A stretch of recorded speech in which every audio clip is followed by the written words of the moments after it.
Hi, thank you for watching my video. Today I'm not gonna talk about a framework or some library, but something that has a lot more long-term value and that I'm actually more interested in. And that is how to learn efficiently and with confidence. I call this software mental models. The name may change at some point, but that's where I collect my ideas, and at the end of this talk I will explain a little bit what I mean by it.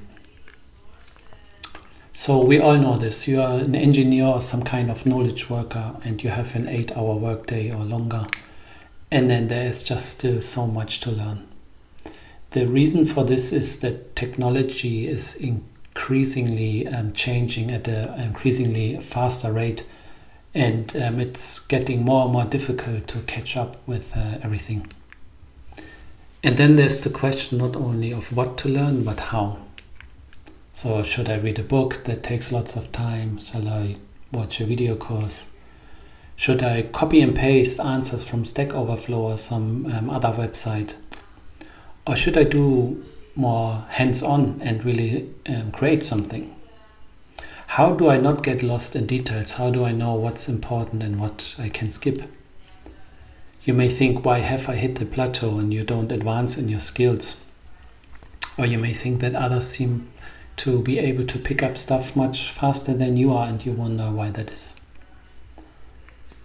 So in summary, the question is, what do I learn and how?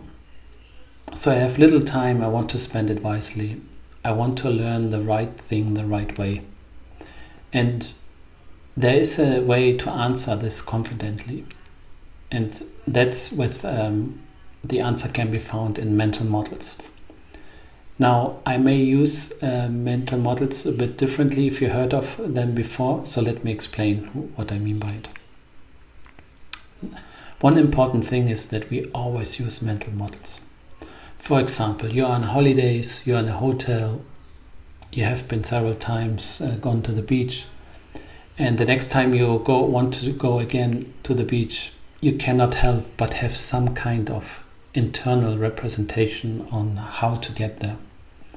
It may be very vague, it may contain some landmarks, or you say, I go to the church and then I just go downhill, but something you will have, you cannot help but do this. And the reason why we have these internal models is that we cannot keep all the details in memory, and we need some simplified inner version. The problem is that my models may be inaccurate or wrong. So without an accurate model, I can't understand correctly the thing I'm interested in. If your map is just wrong, you confuse, let's say, you put the hotel and the beach at the wrong places. There's just no way other than by chance to find the right way. But it gets worse. So then my model may be inaccurate, but I may not even be aware that I'm using a model. So without this, it makes it really hard to improve skills and work on my understanding. Now, there's an important twist to consider. The question whether my model is accurate or not depends on my goals. So, for example, I commute by car every day to work, and I know everything there is about getting by car from A to B. I know all the highways. If there's a traffic jam, I know where to do a shortcut, and I'm clearly an expert there.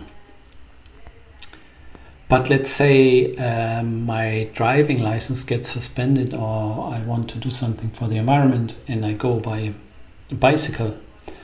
Now suddenly all my knowledge has become almost useless for me, because I cannot go on the highway with a bicycle and I need to start over. So suddenly my understanding has become inaccurate. So what does it then actually mean to understand something? And I want to give a more formal definition and explain a little bit later what I mean by it. So I have complete understanding if I can reliably predict future behavior of the thing I'm interested in. So it's about prediction. If I get lost, I fail to predict how to get from A to B. As a car driver, I know all there is about my city. On a bicycle, my knowledge has become incomplete. And we are using our internal models to make predictions.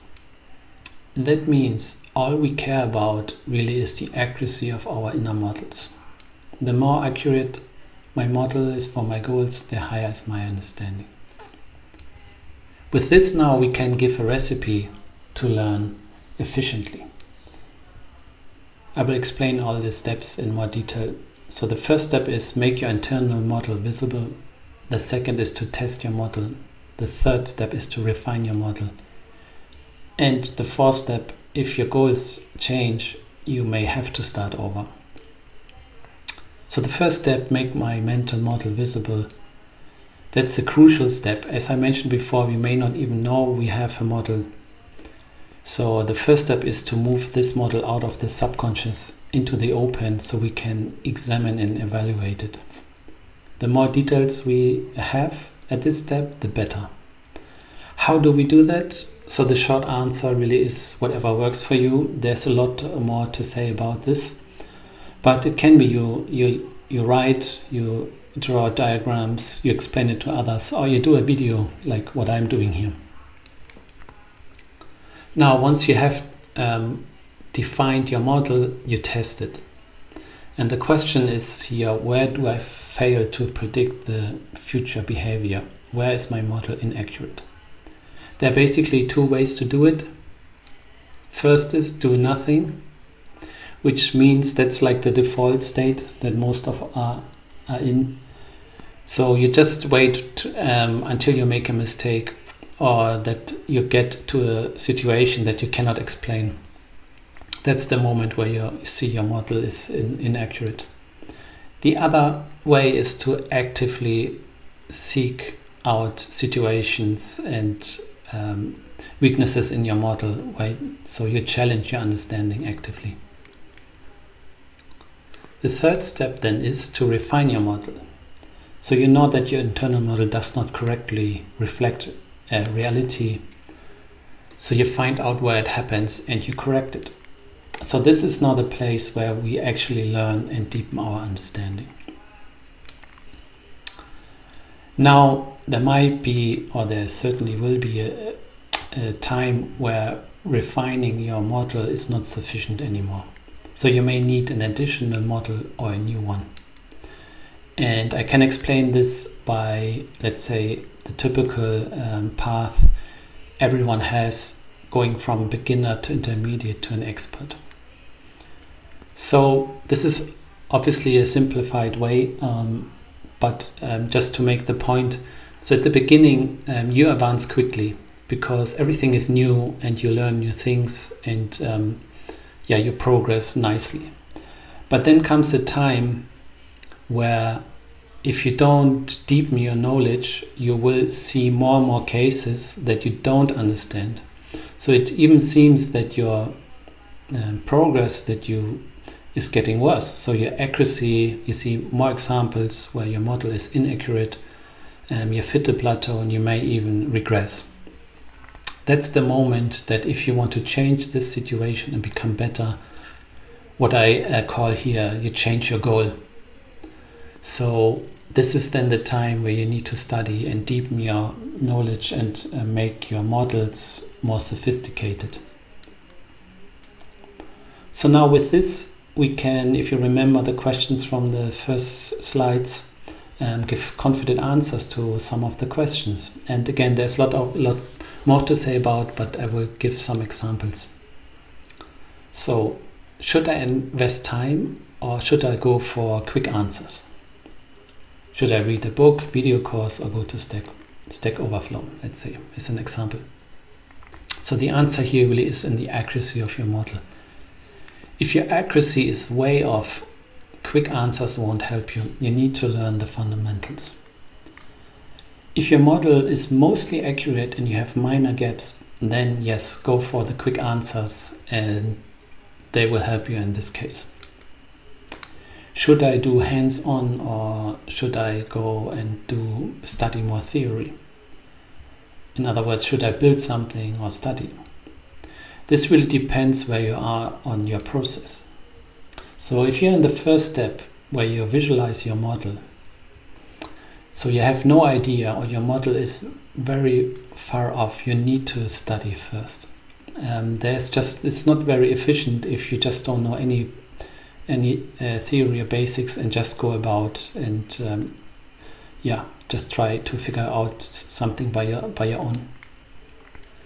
If you're in the testing phase, that's a very hands-on moment. So you have studied just enough to get you started, and now you need to go into practice and see where it's working. There are it depends, of course, a bit what you study, but if you can do something like interactively to study math or something like that, that's a very good way to test your model and refine it. If you're in the refining phase, that's likely to be a mixture of both. You need theory and practice. And there's just one pitfall. So if you do hands-on without a model, what I mentioned basically already, that's very inefficient. How can I avoid getting lost in details? So that's really the moment to clarify your goals. There is no need to go deep if doing so doesn't help you with your goals. That's the moment to dare not to know and to skip the details. But the opposite can also be true, and that's when you hit the plateau. So you're not advancing in your understanding anymore. Then you should invest and learn more theory so you have a deeper and a more sophisticated model of the thing you learn. How can I get faster at what I'm learning and doing? So if your model is mostly accurate, then, and I would say only then, it really is the moment to memorize facts. So you can do lots of hands-on work and really to ingrain knowledge, know your tools, know your shortcuts, and so on. So in summary, your knowledge and skills depend on your personal goals. We use mental models to explain the world, and we know this or not, so you might be aware of it or not.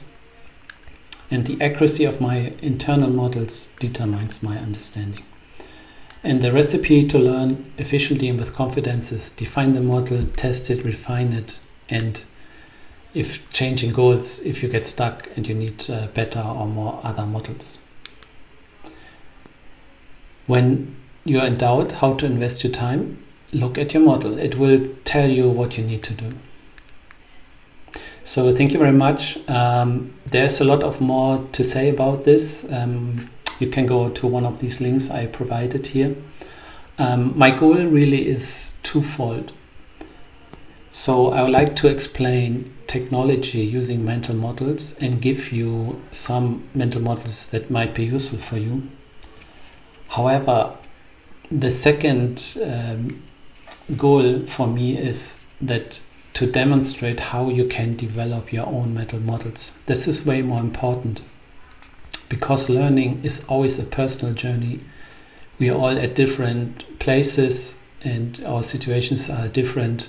So working on your internal models and show you how to improve them, that's really what I find most valuable.